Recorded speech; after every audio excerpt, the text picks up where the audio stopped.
So, according to First Things, the Longhouse refers to the former structures built by either Native Americans or other cultures that had a communal gathering place that was typically run by a den mother. So, it would be a place where the socialization of a smaller culture would occur. And so, when you're in the Longhouse, you're in control of the matriarchy if there was one within a certain culture and context.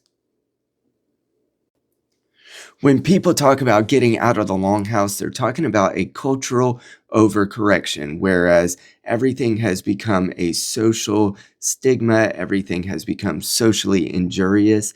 And if you're getting out of the longhouse, when we're talking about the trope online, you're getting out of those over feminized structures that have been in place, and especially over the last several decades, have been prevalent throughout large parts and large swaths of our culture, partially because the majority of college attendees, the majority of people in leadership, and the majority of college graduates at this time are females. And while that might be good for the trades workers who aren't necessarily a part of that structure, it has meant that HR has taken over our society, and that type of HR monitoring and social consequence has been the current way that we punish and reward people within our society. Reading from the article again on First Things, the Longhouse in Action, social media enforces groupthink, HR departments dictate ideological purity, even family courts lean in ways that strip fathers of authority. This is the Longhouse at work. It's a world where compliance is more important than competence, where harm is redefined to mean anything that disrupts emotional comfort, and where fatherly authority is seen as dangerous rather than necessary.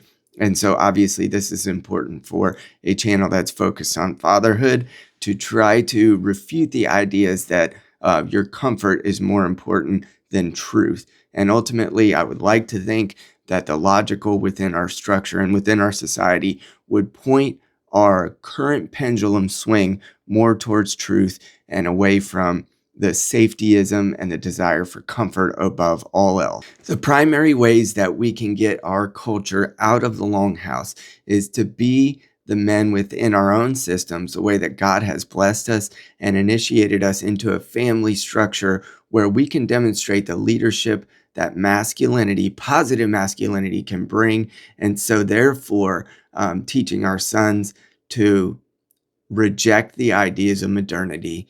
Don't seek comfort above all else. Don't seek safety above all else, because ultimately anything worth doing comes with a risk. And the rewards of that risk will be exponentially better than it would be if you remained safe. And so to speak, if you remained in the longhouse. And also teaching our daughters that it is okay to be a matriarch who is a support and ultimately somebody who might be even subservient to the father within the household, which is simply what the Bible says. And while we are the fathers, we are called to serve and even go as far as to die for those within our family so that we can be the representatives of Christ that ultimately we were called to be when we become the husband of the family.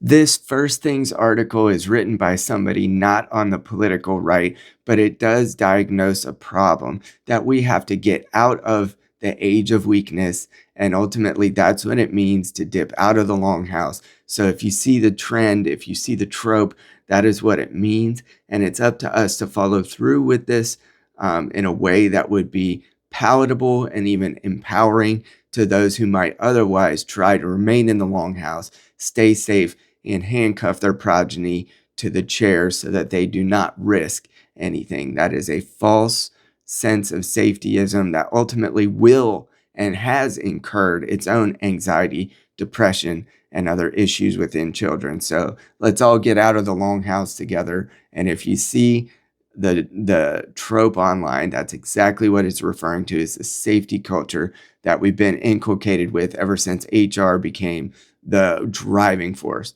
of what's standard and good and socially right and normative within society.